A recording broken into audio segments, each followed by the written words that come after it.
Welcome to True Crime Garage. Wherever you are, whatever you are doing, thanks for listening. I'm your host, Nick, and with me, as always, is a man that loves the smell of diesel fuel in the morning.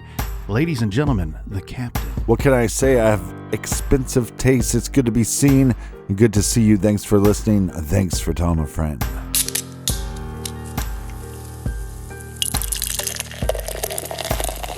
This week we are featuring Tropical Beer Hug by the lovely folks over at Goose Island Beer Company. This big 9.9% Imperial IPA is super juicy and bursting with tropical flavors. Garage grade 4 out of 5 bottle caps, just the thing for a summer swing in the hammock. And here's some of our friends helping us out with the swing of things. First up, we have a cheers to Terry in Springfield, Virginia. And a big shout out to Brendan in Brentwood, Essex, UK. Next, we go up north, Captain, for a cheers to our friend Emily in Fort McMurray, Canada. And a big we like your jib to John in Indian Trail, North Carolina. Here's a cheers to Chad in New Liskeard, Ontario. And last but certainly not least, we have Lindsay from St. Charles, Missouri. Everyone that we just mentioned, well, they went to our website, truecrimegarage.com, and they helped us out with this week's beer fund. And for that, we thank you. Yeah, BWRUN, Beer Run. Make sure you go to iTunes and give us a 5-star rating. It helps the show immensely. And Colonel, that's enough of the business. All right, everybody, gather around, grab a chair, grab a beer. Let's talk some true crime.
The date, June 26th, 2003.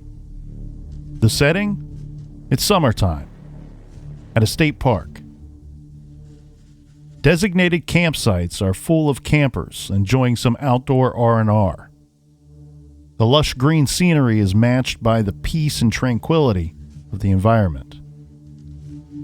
For campers escaping their busy lives, it is quiet and relaxing. But then, at the break of dawn, the peace and tranquility of the campground is shattered. The body of a woman lies at the bottom of a rocky ravine. Some kind of monster tossed her there like trash. Her corpse rolling and rolling down the steep grade until it comes to a stop for all to see. This was no accidental death. Not an overdose, not a hit and run. No, this woman was the victim of a brutal homicide. But how did she get there, where she was found? One minute her killer was pushing her down the slope, and the next he was gone in the night. The only clue to his identity, the big rig pulling away on the interstate above. And as its lights disappeared into the night, so did any clues as to who killed this young woman. This is the unsolved homicide case of Kristin Alice Schmidt and the trucker murders. Warning: there's a killer on the road, and this is True Crime Garage.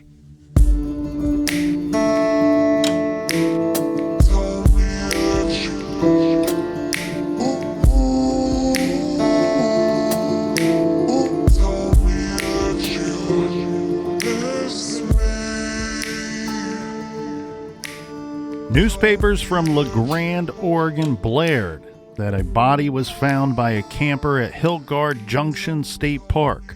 This was on June 26, 2003. The location? This park is right next to Interstate 84, where it intersects with Highway 244 near the Grand Ronde River. The area is about 250 miles east of Portland, a major city, and just 8 miles west of a small town called LaGrande, which has a population today of about 12,500 people. This is in Union County, in the eastern part of the state. The campground features 18 campsites, restrooms, and river access. The female body was lying at the bottom of a shale slope near the campground's common area. She had frizzy red hair and was clothed in a brown wool sweater and black jeans. The young woman was identified because found near the body was an olive-colored backpack which contained an ID bearing her name. The backpack was thrown down the embankment as well, just like her body. The victim's name was Kristin Alice Schmidt. She was just 22 years old. An autopsy revealed that she had been strangled. Union County District Attorney Martin Brinbaum said that they were able to determine this because of the subcutaneous bleeding in her eyelids and cheeks. Brinbaum would only say that other parts of her body also bore scrapes, scratches, and bruising. He would not initially comment if Kristen had been sexually assaulted. But by late July, police acknowledged that she had been. Years later, OSP Detective Greg Rutherford told the LA Grand Observer she had been sexually assaulted and brutally beaten. He also described her body as partially clothed.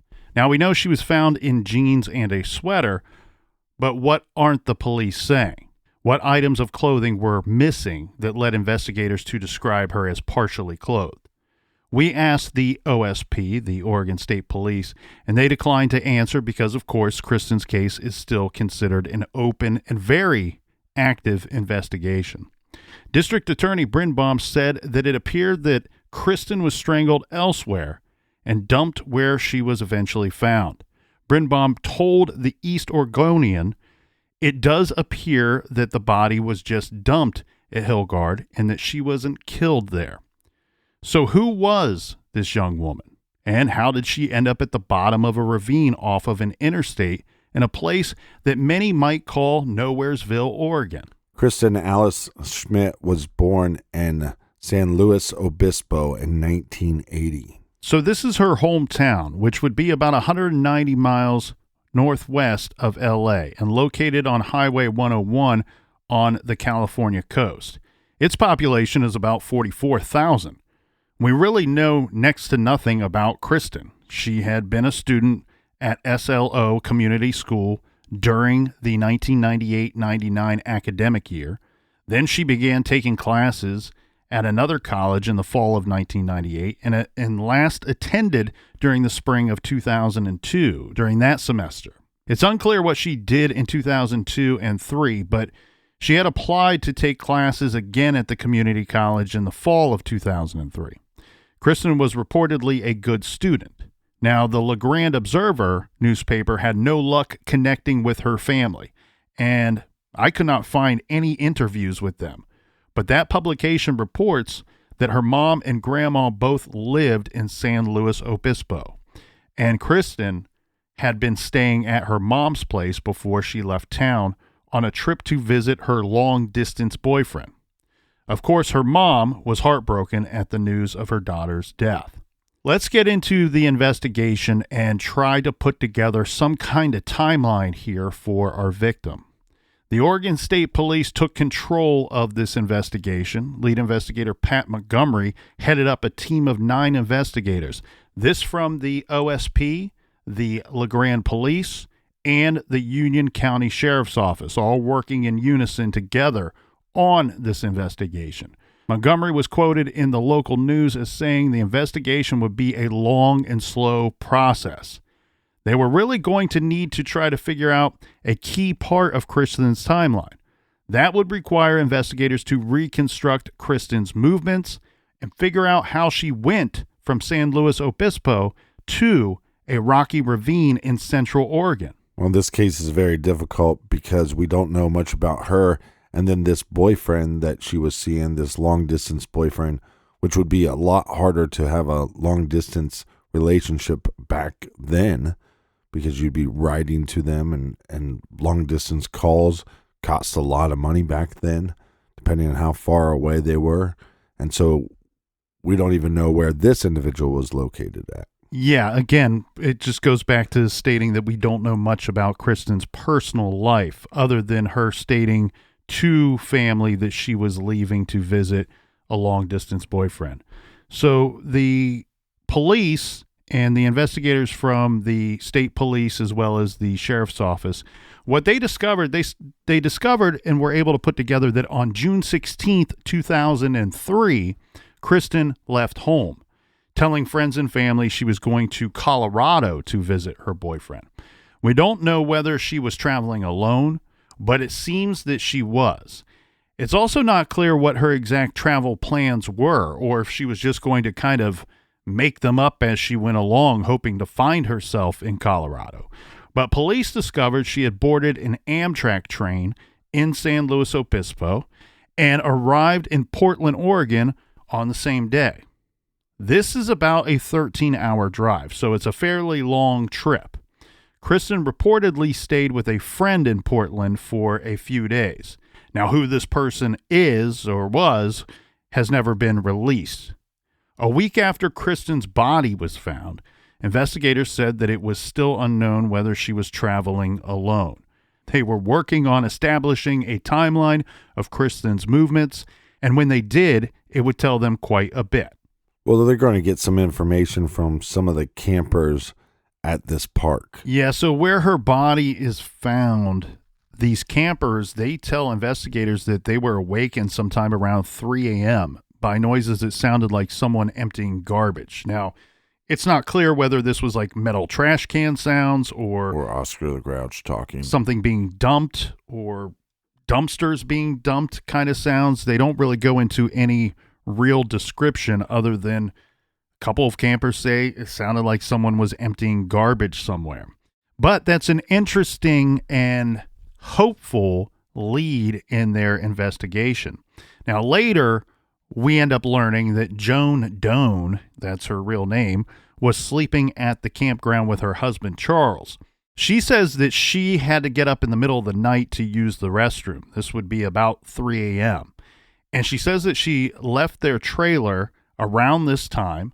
And in the dim light, she says that she saw a big rig, a semi-truck, pulled over on the side of the highway up above. And something that looked like a large bag being thrown out of the truck and down into the ravine. She said that she yelled in this direction, but the truck drove off immediately. Joan could not see much in the darkness, and she assumed that someone was dumping garbage down the 50-foot embankment. Now, just to be perfectly clear here, Captain, some of these articles say that this would have been about 3:15 a.m. Joan says that she then went back to her campsite and tossed and turned and had trouble going back to sleep. Well, the sun comes up, and now she's saying around 6 a.m., her curiosity has gotten the best of her. She wants to go out and see what caused that noise, waking her up in the middle of the night. Be careful for what you wish for. She walked in the direction of the noise and found the woman's body. So she's the first person to discover Kristen's body. She ran back to her campsite, and her husband called the police. Joan would later describe the body she found as a young woman in her 20s who had clearly been terribly beaten. Well, think about the horror when she finds Kristen's body, because they heard these noises at night. If they would have went and investigated more, they could have been face to face with the killer or killers. There was little question based on Joan's account that the driver of the 18-wheeler had been the person who dumped Kristen down the embankment from the interstate highway. So if Joan hadn't witnessed this dumping, the nature of Kristen's killer would be entirely theoretical, right? We may have never come up with this possible lead. But now investigators knew that they should be looking for a trucker and looking for a truck. We've said this several times on this show. Vehicles are easier to find than people in most cases. So I would start by looking for that truck. The ravine where Kristen was dumped was between the campground and the day use area. It's unknown whether the trucker even knew that there was a campground down there. In the dark, it may have just looked like a wooded area with no houses or people around and could have seemed like the perfect place to anonymously dump a corpse and then get the hell out of Dodge. Yeah.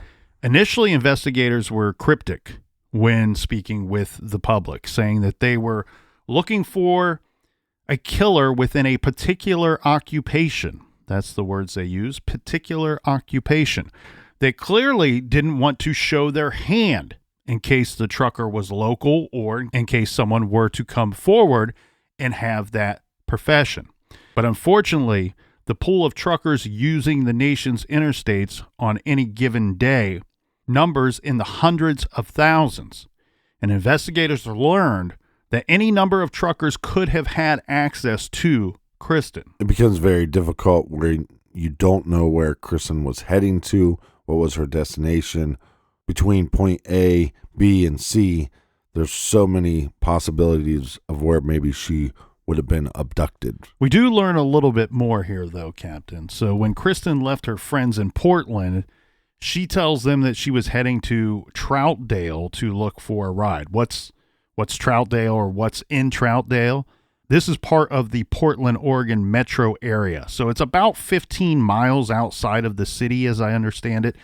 The interesting thing here, as it pertains to our case and our lead that we're currently working on, is there is a huge truck stop in Troutdale that has parking for 250 18-wheelers.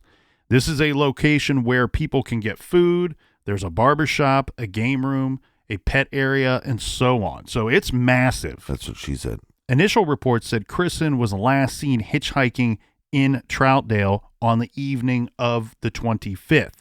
Union County DA Birnbaum confirmed that the OSP, they're looking for a suspect among truckers, as they believed Kristen was picked up by a trucker in Troutdale. Years later, it was confirmed by law enforcement that Kristen was actually at the truck stop in Troutdale. So beforehand, we are told that she was seen hitchhiking in the Troutdale area, and then later, as they release more information to the public, we learn that it was in fact at that very large truck stop. I love those super truck stops. They were always my favorite to stop when I was touring around playing with bands. The confirmation we end up with here, Captain, is that Kristen was actually at the truck stop in Troutdale trying to hitchhike a ride or looking for a ride out of there. This would be on the night of June 25th. So she had been seen there and heard, and we'll get into that here in a minute.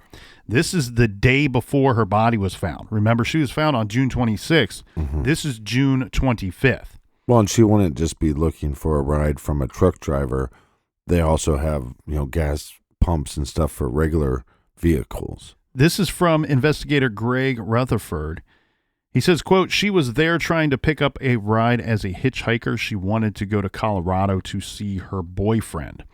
It turned out that Kristen was known to hitchhike and did not appear to consider the risk that could be involved. It's not a situation I would want to put myself in. Well, an OSP pointed out, saying that hitchhiking is not only dangerous, but it's particularly dangerous when it involves truckers. Their words, don't come at me, truckers. Investigators told this to the newspaper, saying that she was definitely a victim of her lifestyle, saying if you are jumping in with truckers all the time, it will eventually catch up with you, especially if you are a young single girl. And Detective Randy Crutcher, who also worked the case for OSP, said she was the kind of person who wasn't afraid of hitchhiking. That is what she did. But Kristen wasn't just on the road or on the side of the road at the truck stop sticking her thumb out. Unfortunately, she did something even more dangerous. She was sticking her toe out. She put it out there to the whole trucking community that she was trying to get to Colorado and was looking for a free ride. So she's heard by truckers on a CB radio that day asking for a ride from Troutdale to Colorado. So it wasn't just bad luck for her that a bad guy came along and grabbed the opportunity to give her a ride, secretly intending to assault her. She made a public request over the CB, which vastly expanded the pool of truckers learning about a young woman traveling alone willing to get into a truck for a ride. So ultimately, she broadcast her vulnerability to a wide audience, and anyone with nefarious intentions who heard it and who was within a few hours' drive could have zoomed over to Troutdale, picked her up. She didn't just fall into his lap. Unfortunately, in this case, our victim jumped into it.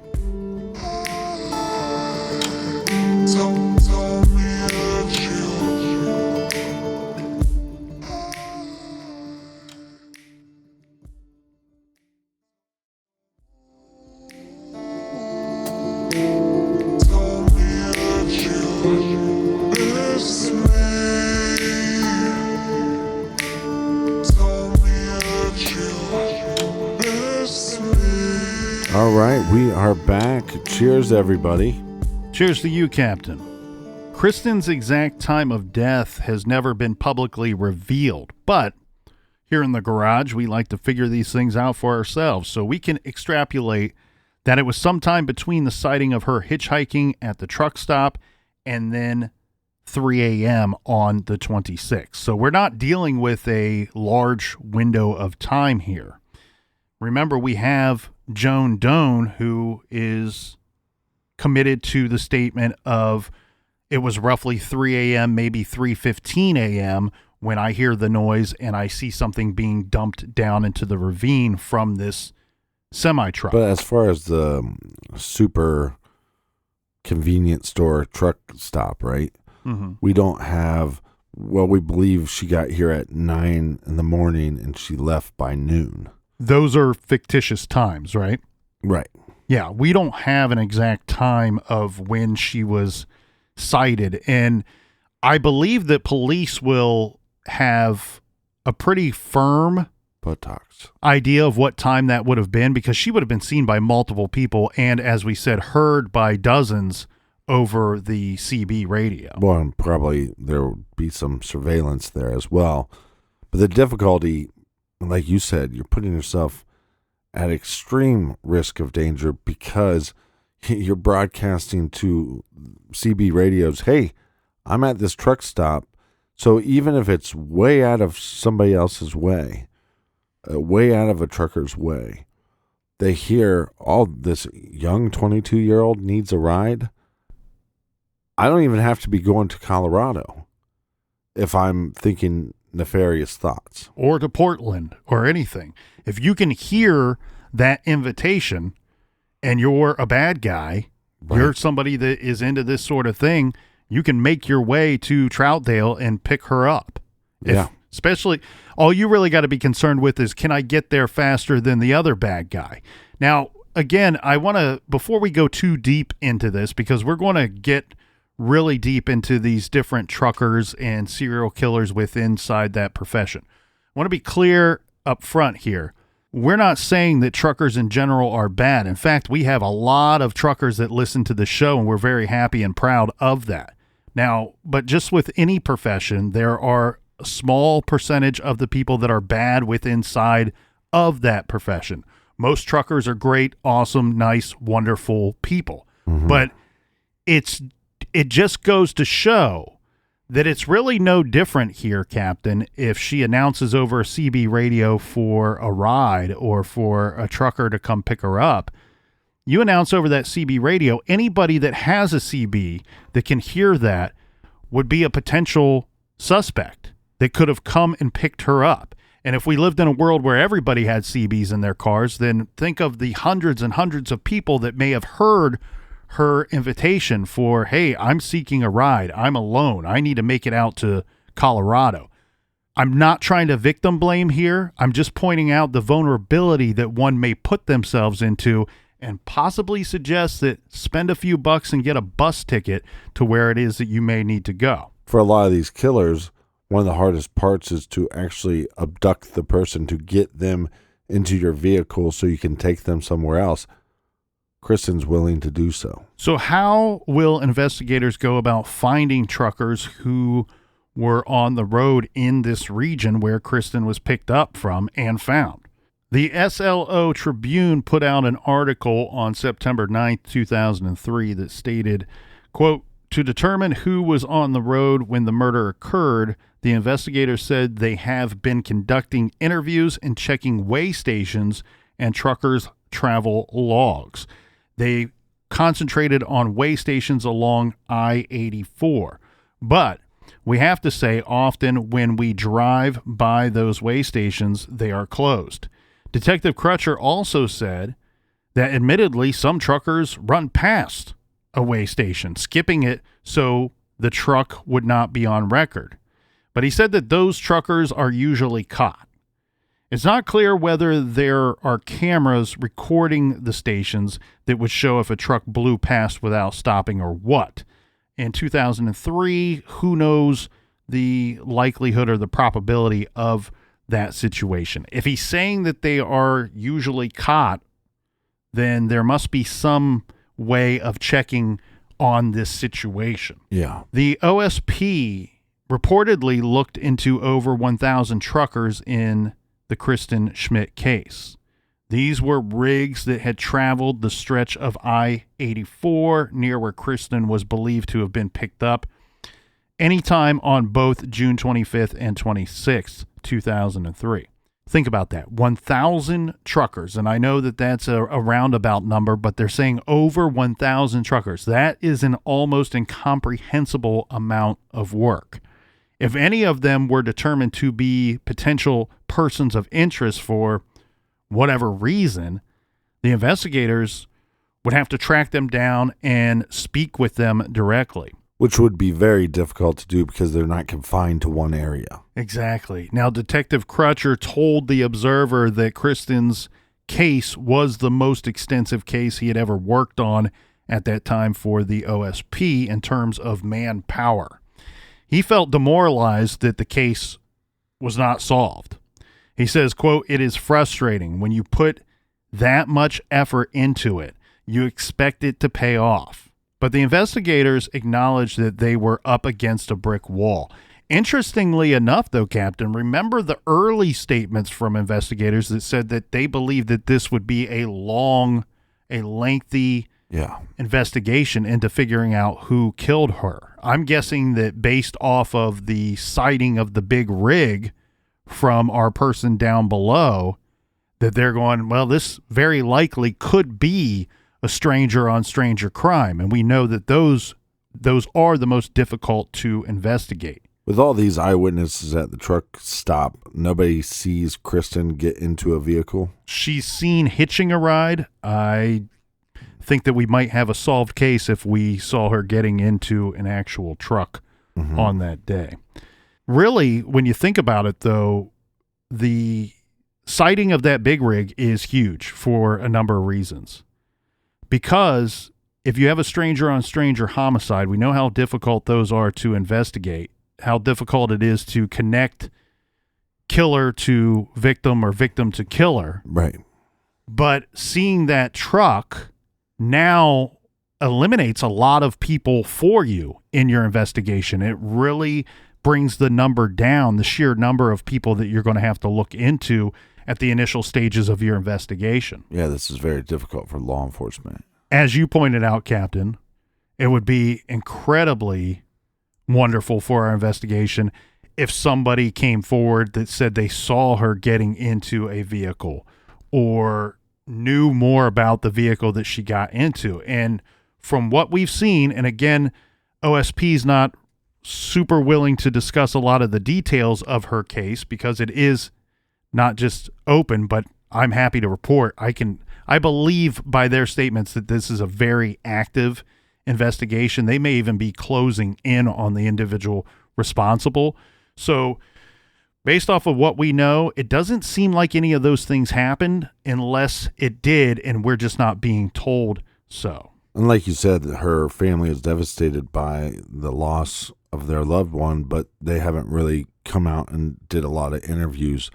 But maybe they just feel like that wouldn't help much of the situation. I don't know that they have a lot of information to provide, right? Because everybody seems to agree, investigators, her family, the newspapers, and so on, that she had hit the road and was out of state when she was picked up by her killer. The interesting thing to me, though, is what I would really like to know from investigators, and again, they don't need to tell us anything, but I would like to know, has any trucker come forward to say, I was the one that allowed her to use my CB? Because she's not walking up to that Troutdale truck stop with her own CB in hand and making these announcements out to other truckers. That's an excellent point. According to the LeGrand Observer, in October of 2003, news stations in St. Louis Obispo reported that Oregon State Police may be tracing a trucker's possible connection to the death.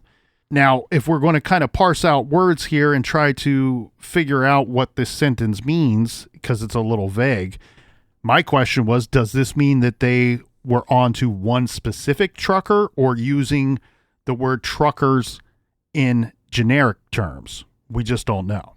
When you have a case like this where you're basically in the dark, right? As far as the investigation goes, you can only do so much with the little information you have. You want to start looking at other cases that are similar to Kristen's case. And there is another case which a body was found in Oregon that mirrored Kristen's case eerily. This is Leah Elizabeth Schubert, age 22. She's last seen at the Gear Jammer truck stop in Idaho on June 9th, 1987. She had been driving through the area when she had car trouble. Later, her nude body was found on June 13th when two motorists stopped to take a pee in the woods on the side of Interstate 84. This is just 12 miles east of LeGrand, so we're in the same general area here. The victim that they found, she lay at the bottom of an embankment right off of the highway. She, too, had been strangled. This from the lawyersupdate.co.in, which states, quote, the Oregon State Police learned that Leah had left Twin Falls for Boise on June 9th, 1987 to pick up her fiancé from the airport where he was arriving after flying in from San Diego. But on her way to Boise, her car broke down.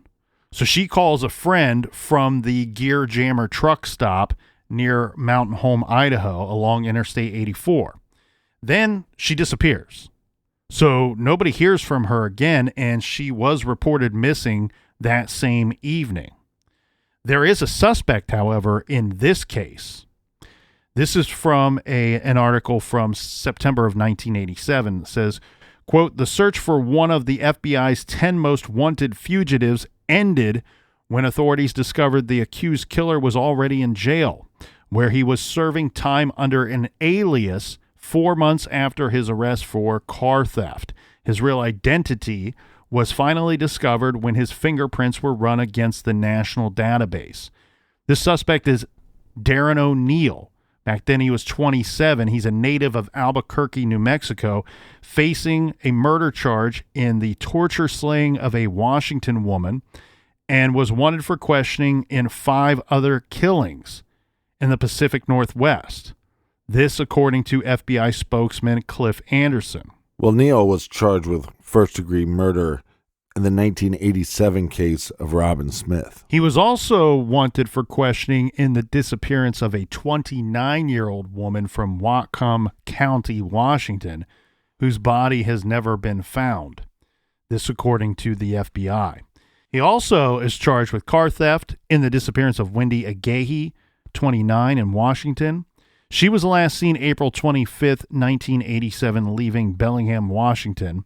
This was a restaurant where she spotted leaving with O'Neill, who reportedly was using the alias of Mike Johnson back then. That's why they're not able to connect the dots right away. He's on their 10 most wanted list, yet they find him already in jail 4 months later. O'Neill also is sought for questioning in the strangulation death of Leah Schubert, 22, of Twin Falls, Idaho, who we just discussed earlier. There were some eyewitnesses who reported to have seen a man fitting O'Neill's description near where Leah's car broke down, and then he popped up in Spokane, Washington. But he has never been charged with Leah's murder. He remains in prison for his other crimes and could not have been the trucker who killed Kristen in 2003, since he was in prison at the time. So let me just see if I'm picking up what you're putting down. This guy is a real piece of shit. Yeah, we're not really certain how many murders he is responsible for, but eerily similar to Kristen's case, and one worth looking at. So since he was in prison, we, at the time of Kristen's murder, we know that he's not responsible for that. But what we're saying is that there's individuals out there like this, and they're not just committing one crime, they're committing multiple murders. This truck driving serial killer, it's not just a theory that law enforcement has. These are actual individuals. That's exactly right, Captain. And we referenced Leah's case, saying it was eerily similar, but even though he's suspected, the man that we just mentioned, O'Neill, is suspected in that case, Leah's case is unsolved, eerily similar to Kristen's. It stands to reason that possibly the killers of one of those women or both of those women are one and the same. I hope everybody out there listening is familiar with the FBI's VICAP program, because we talked about it extensively in our recent coverage of the Sam Little murders. And we've talked about it throughout the history of this show because it comes up so often. But a little refresher here, or if you've not listened to the Sam Little episodes, the VICAP program run by the FBI, this is where state and local law enforcement agencies upload specific information about certain kinds of cases in their jurisdiction to the federal database. VICAP is a federal database. These are typically homicides, sexual assaults, missing persons cases, and John and Jane Doe cases. The database allows for searching and comparison of cases. This facilitates the finding of similar crimes, both to help solve serial crimes committed by the same killer and to pinpoint serial offenders based on their patterns and MOs. The FBI's VICAP website contains a page that says, quote, "If there is such a thing as an ideal profession for a serial killer, it may well be as a long-haul truck driver." They go on to say the pattern, the website says, is unmistakable. It attracted notice when in 2004, a senior crime analyst from the Oklahoma Bureau of Investigation named Terry Turner detected a crime pattern. The bodies of murdered women were being dumped along the Interstate 40 corridor in Oklahoma, Texas, Arkansas, and Mississippi. Turner was investigating 7 cases in which truck stop sex workers had been bound, raped, killed, and dumped along I-40. I know all these crimes are taking place out west, but when you look at the Long Island serial killer case, people have had theories that the killer could have been a truck driver. That's exactly right. Now, this is from a newspaper called the Oklahoman, and it says, quote, "In a way, the FBI's National Highway Serial Killings Initiative originated with an Oklahoma man who needed to take a restroom break." They go on to say, on September 18th, 2003, a Tulsa area pharmaceutical salesman was driving east on Interstate 40 when his bladder began to get the best of him. Realizing he couldn't make it to the next rest stop, he exited at rural Tiger Mountain Road near Henrietta. At the end of the ramp, dirt roads led off in 3 directions. The area was isolated and undeveloped. High grass rose around out of ditches, and something smelled terrible. At first, the salesman didn't recognize the object that he spotted in the ditch, which was about 10 feet away. Later, we're told, quote, she was buck naked and face down, he said.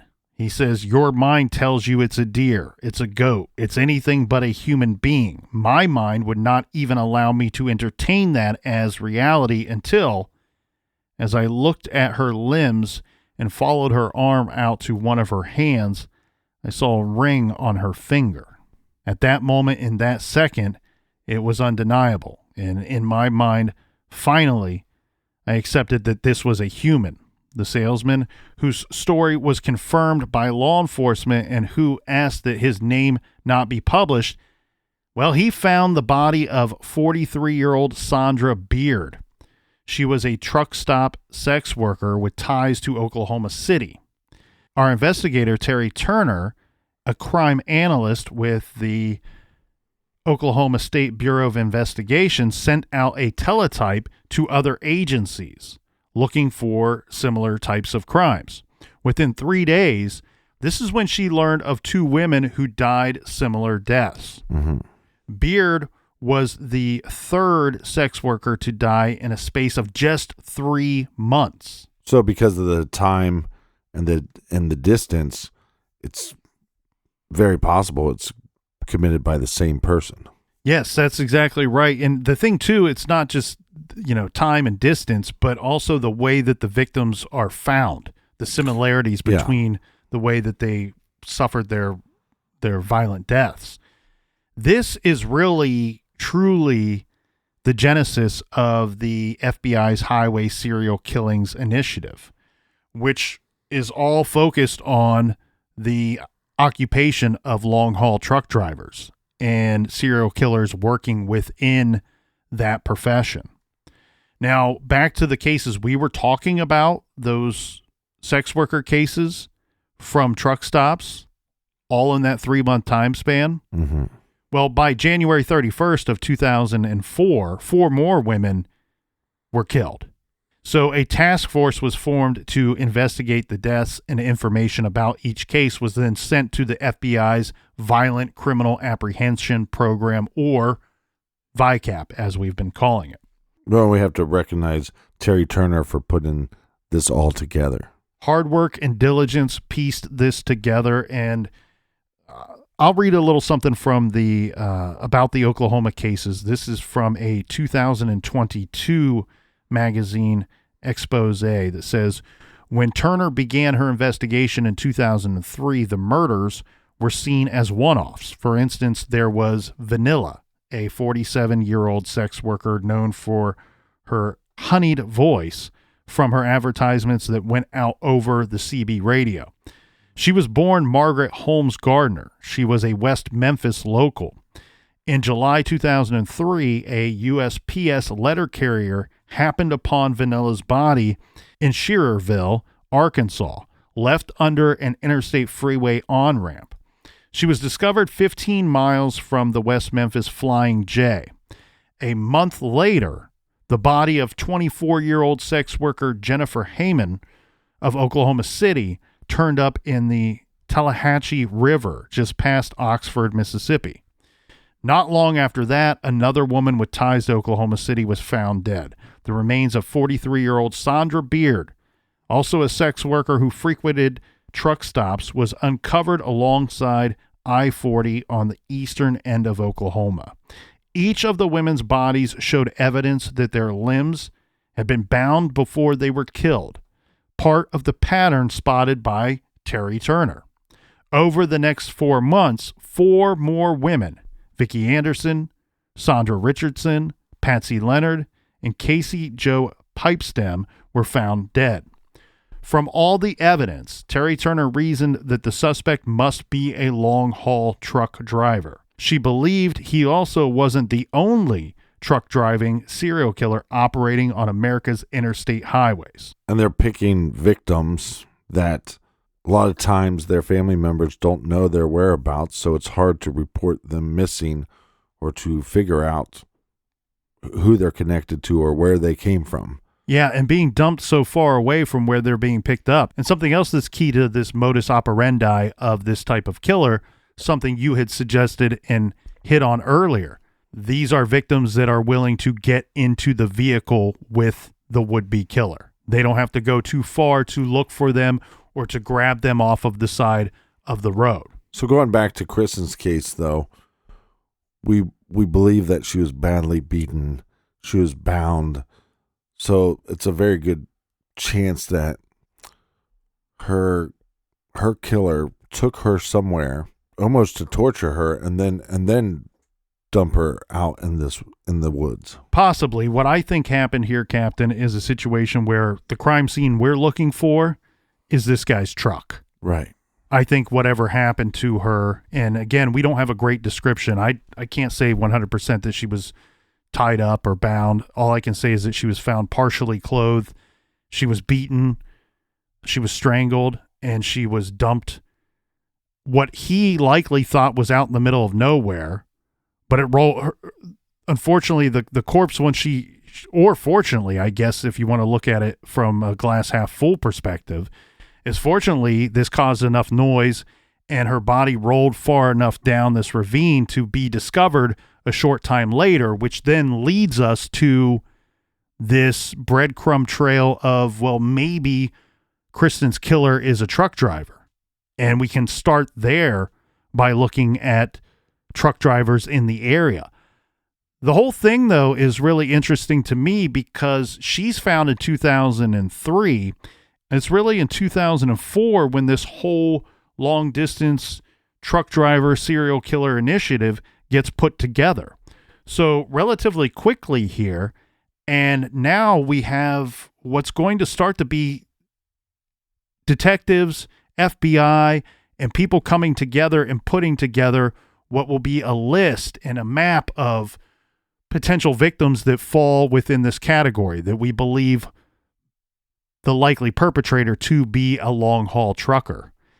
In a weird way, it's very much similar to what was happening in the Sam Little investigation, where somebody spotted a pattern, decided that it must be a part of a much bigger picture. Now we need to reach out to everybody out there, cast a wide net, and we need to start to be able to see some of those other pieces of that puzzle, some other pieces of that bigger picture. I mean, it's crazy to think that there's roughly 4 million active drivers out there, active truck drivers, and that they think that there could be 300 of them plus that are active serial killers. Well, it's for all those reasons that I just stated there, Captain, and the good work of Terry Turner, along with a colleague from Texas that notified VICAP, and VICAP analysts took a look at all of these similar cases on a national level, and they realized that there were hundreds of these types of cases. For that reason, it was in 2004 that the FBI launched the Highway Serial Killer Initiative, a separate database, separate from VICAP, to document hundreds of bodies found and sexual assaults occurring on the sides of roadways, near truck stops, and in or near motels along major trucking routes all across the country, and to attempt to track the movements of possible suspects. The FBI notes that the majority of the victims were women living high-risk lifestyles, such as drug-addicted transients, sex workers, all who frequented truck stops or gas stations along major highways. The suspects were naturally truckers because of where the victims are being picked up. Christine Palazzolo, an FBI crime analyst who worked on the Highway Serial Killer Initiative, also was instrumental in identifying Samuel Little and his victims, is quoted on the website as saying, quote, "We had an inordinate number of victims and offenders from this rather specific population pool," obviously referring to sex workers and truckers respectively.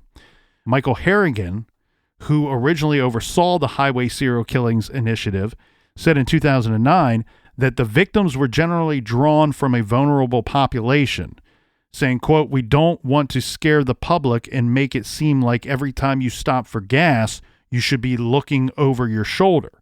Many of these victims made poor choices, but that doesn't mean that they deserve to die," end quote.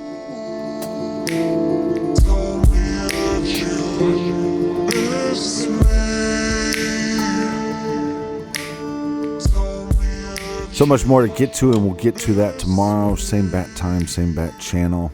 And until then, be good, be kind, and don't litter.